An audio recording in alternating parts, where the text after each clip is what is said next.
ఈరోజు ప్రజలు నిన్ను నమ్మి మార్పేదో తీసుకొస్తావు, వాళ్ళకేదో మేలు చేస్తావు, 30 సంవత్సరాలు మంచి పరిపాలన చేస్తాను, నా తండ్రి ఏదో చేశాడు, ఆయన మించి నేను చేస్తాను అని చెప్పని ప్రజలను నమ్మించి నీకు అధికారం కట్టబెడితే నువ్వు ఏ విధంగా వాళ్ళ వెన్నుపోటు పొడిచావో చాలా స్పష్టంగా ఈరోజు అందరికి అర్థమైంది. కాబట్టి వాళ్ళ చేతిలో ఉన్నటువంటి బ్రహ్మాస్త్రమైనటువంటి ఓటనే ఆయుధంతో నీ గుండెల్లో పొడిచారు.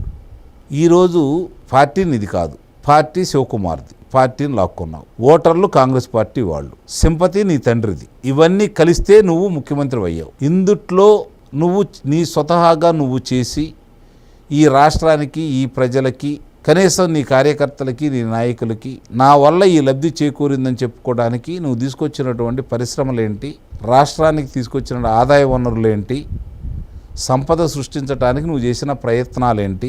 ఈరోజు నువ్వు రాంగల్లోనే ప్రజావేదికను కూల్చడంలో నీ విధ్వంసాన్ని మొదలుపెట్టావు.